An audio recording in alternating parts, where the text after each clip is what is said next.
travelers of time and thought. You're listening to ArtCast, the podcast that explores the edges of reality, memory, and multidimensional truth. In this special series titled Quantum Time Travel and the Butterfly Effect, we'll dive into the mysteries of nonlinear time, quantum entanglement, and how even the smallest change in the past could echo across futures we haven't imagined yet. Whether you're a seasoned seeker or just curious about how the quantum universe might bend around your consciousness, you're in the right timeline. It doesn't stretch to reach. It stretches to remind, to show the sky how far belief is willing to go. The elevator cable does not descend in a line. It pulses, a living thread line, arcing slightly, glowing with electromagnetic breath. From the arc's apex, it drapes downward like a magnetic ribbon, tethered more to trust than to physics. Sometimes it shortens. Sometimes it elongates. And always it senses solar tide, gravitational hope, crew belief alignment. It is the length of conviction, visible only when you're far enough above doubt to witness it. Living threadline dynamics. The cable behaves like an emotion-reactive construct, bending in response to solar flares, gravitational mood, and arc-wide trust calibration. Planetary synchronization. From high altitudes, observers can monitor the CLIT pod rhythms syncing with planetary rotation patterns. Perception-based expansion. Attempting to manually redirect or shorten the cable causes a harmonic defense response, stretching the elevator across multiple moons simultaneously, fracturing temporal observation fields. The crew must decide to observe from the mountaintops and learn to sync with the system, or attempt to force the arc for shortcut access. Observation from altitude aligns the CLIT delivery sequences with Earth's planetary spin, preserving narrative rhythm. Interfering causes the elevator to grow infinitely, becoming visible from 3 moons at once, destabilizing dimensional coherence and invoking narrative echo delay. During high-orbit skimming maneuvers near the edge of the Cyla's outer shell, a strange discovery is made. Atmospheric drag can actually be used to charge the CLIT interface if stimulated correctly. "They're using the atmosphere to rub the CLIT the right way," Tony A. exclaimed, surprised. Silence follows Tony's statement, then applause erupts, leading to scientific testing.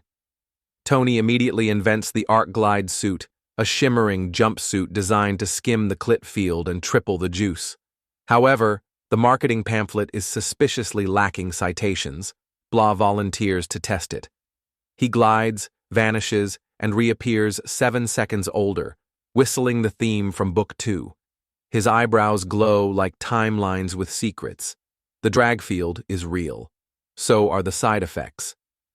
Atmospheric skimming mechanics. Grazing the outer CLIT field with precision creates energy echo fields, charging the CLIT and enabling multi-jump timeline threading. Temporal displacement. Glitches occur when improper skimming causes chronofriction. Micro-paradoxes ripple backward into earlier records as typos, duplicate characters, or entire scenes replaced with spaghetti. Eyebrow resonance theory. Blah's post-glide mutation suggests CLIT skimming temporarily exposes consciousness to nonlinear memory bandwidths. Also, his eyebrows hum faintly in D minor. Major conflict arises. The crew must choose how to approach the drag. Option 1. Exploit drag properly. Controlled glides charge CLITs with echo fields, enabling multi-scene jumps that allow characters to move through arcs like dimensional jazz solos. Option 2. Push too hard. Overdoing it results in timeline acne. Minor paradoxes pop up in past books, causing typos, continuity hiccups, and one instance where Kane turns into carbonara for 2 pages. Note, one book's 6th chapter becomes an accidental cookbook. The Arc of Reimagined Echoes by Nuttastroll. Read free on Amazon now. At the top of the Saturnian elevator's spine, As payloads prepare for trans-dimensional dispersal, Gabriella calibrates the rotational harmony of the arc against lunar gravitational tension. Meanwhile, Tony measures a rarely discussed metric, the gyroscopic gap between Book 9's final page and Stage 401's harmonic trigger. What they find shifts the perspective. The arc isn't moving. Everything else is rotating to maintain its narrative consistency.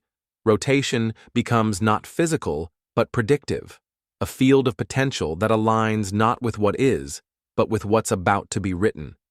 By syncing the arc's rotational velocity with the drop timing of launched CLITs, each payload begins to double its narrative resonance, encoding entire chapter arcs into a single harmonic imprint. Key developments: rotational script. Coupling. Payloads gain narrative coherence if dropped in alignment with rotational apexes tied to storyline curvature. Gyroscopic story compression. By adjusting spin against lunar anchor pull, Tony unlocks the ability to thread multiple narrative arcs into a singular resonance wave. Stage to book. Pre-linking. Proper alignment allows future chapters, even those unwritten, to pre-connect with current payload signatures, syncing with Book 12's resonance template. Major conflict or decision. The rotation must be tuned by intention. If done correctly, the arc enters resonant sync with the unfolding of Book 12. Payloads pre-align with their designated future chapters. But if mistimed, the elevator, carrying the payloads, slips into Stage 1, a paradox void where no scene yet exists, but one begins forming out of narrative hunger.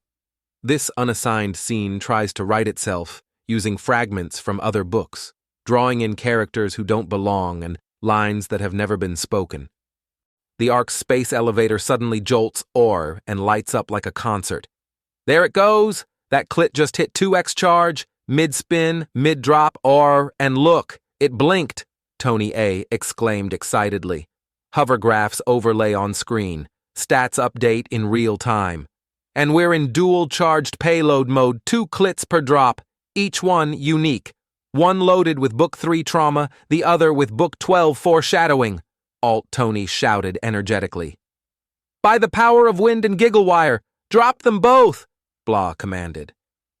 Suddenly, a crowd appears. No one knows from where, possibly imported from another timeline. They begin chanting, "Double! Double! Double!" the crowd chanted. The CLITs spiral, the payloads launch, the timeline splits. Thank you for walking with us through the folds of time. If this episode sparked new thoughts or rewrote a few old ones, please consider liking, sharing, and leaving a review wherever you listen to podcasts. Your engagement helps keep the signal strong and the arc aligned. You can find full episodes, bonus material, and timeline diagrams at arcofalignments.com. Until next time, remember, the future doesn't wait. It listens.